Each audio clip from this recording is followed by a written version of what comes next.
पतरस ने कहा, तुम लोग वैसे ही मेरा अनुसरण करो जैसे मैं मसीह का अनुसरण करता हूँ। अधीन रहना, मैं तुम्हारी प्रशंसा करता हूँ क्योंकि तुम मुझे हर समय याद करते रहते हो और जो शिक्षाएं मैंने तुम्हें दी है उनका सावधानी से पालन कर रहे हो। पर मैं चाहता हूँ कि तुम यह जान लो कि स्त्री का सिर पुरुष है, पुरुष का सिर मसीह है और मसीह का सिर परमेश्वर है। हर ऐसा पुरुष जो सिर ढककर प्रार्थना करता है या परमेश्वर की ओर से बोलता है वह परमेश्वर का अपमान करता है।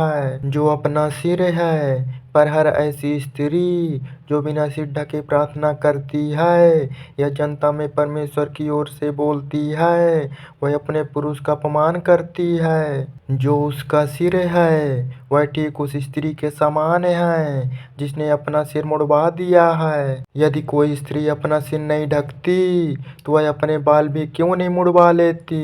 किंतु यदि स्त्री के लिए बाल मुड़वाना लज्जा की बात है तो उसे अपना सिर भी ढकना चाहिए। किंतु पुरुष के लिए अपना सिर ढकना उचित नहीं है क्योंकि वह परमेश्वर के स्वरूप और महिमा का प्रतिबिंब है। किंतु एक स्त्री अपने पुरुष की महिमा को प्रतिबंधित करती है। मैं ऐसा इसलिए कहता हूँ क्योंकि पुरुष किसी स्त्री से नहीं बल्कि स्त्री पुरुष से बनी है। पुरुष स्त्री के लिए नहीं रचा गया बल्कि स्त्री की रचना पुरुष के लिए की गई है। इसलिए परमेश्वर ने उसे जो अधिकार दिया है उसके प्रतीक रूप में स्त्री को चाहिए कि वह अपना सिर ढके।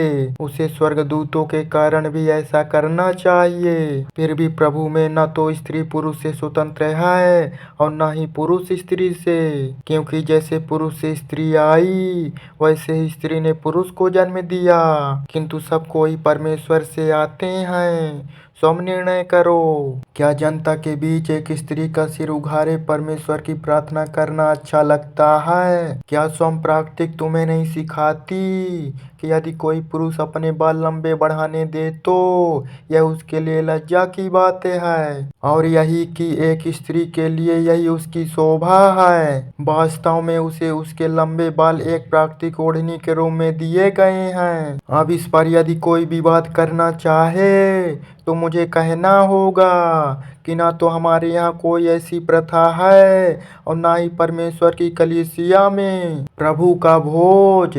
अब यह अगला आदेश देते हुए मैं तुम्हारी प्रशंसा नहीं कर रहा हूँ क्योंकि तुम्हारा आपस में मिलना तुम्हारा भला करने की बजाय तुम्हें हानि पहुंचा रहा है। सबसे पहले यह कि मैंने सुना है कि तुम लोग सभा में जब परस्पर मिलते हो तो तुम्हारे बीच मतभेद रहता है। कुछ अंश तक मैं इस पर विश्वास भी करता हूँ। आखिरकार तुम्हारे बीच मतभेद भी होंगे ही, जिसके कि तुम्हारे बीच में जो उचित ठहराया गया है वह सामने आ जाए। सो जब तुम आपस में इकट्ठे होते हो तो सचमुच प्रभु का भोज पाने के लिए नहीं इकट्ठे होते, बल्कि जब तुम भोज ग्रहण करते हो तो तुम में से हर कोई आगे बढ़कर अपने ही खाने पर टूट पड़ता है और बस कोई व्यक्ति तो भूखा ही चला जाता है, जबकि कोई व्यक्ति अत्यधिक खा पी कर मस्त हो जाता है। क्या तुम्हारे पास खाने पीने के लिए अपने घर में नहीं है? अथवा इस प्रकार तुम परमेश्वर की कलीसिया का अनादर नहीं करते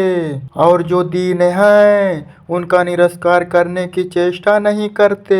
मैं तुमसे क्या कहूँ? इसके लिए क्या मैं तुम्हारी प्रशंसा करूँ? इस विषय में मैं तुम्हारी प्रशंसा नहीं करूँगा, क्योंकि जो सीख मैंने तुम्हें दी है वह मुझे प्रभु से मिली थी। प्रभु यीशु को उस रात जब उसे मरवा डालने के लिए पकड़वाया गया था, एक रोटी ली और धन्यवाद देने के बाद उसने उसे तोड़ा और कहा, यह मेरा शरीर है जो तुम्हारे लिए है। मुझे याद करने के लिए तुम ऐसा ही किया करो। उनके भोजन कर चुकने के बाद इस प्रकार उसने प्याला उठाया और कहा, यह प्याला मेरे लहू के द्वारा किया गया एक नया वाचा है। जब कभी तुम इसे पियो तभी मुझे याद करने के लिए ऐसा करो। क्योंकि जितनी बार भी तुम इस रोटी को खाते हो और इस प्याले को पीते हो, उतनी ही बार जब तक वह आ नहीं जाता, तुम प्रभु की मृत्यु का प्रचार करते हो। अतः जो कोई भी प्रभु की रोटी या प्रभु के प्याले को अनुचित रूप से खाता पीता है, वह प्रभु की देह और उस लहू के प्रति अपराधी होगा। व्यक्ति को चाहिए कि वह पहले अपने को परखे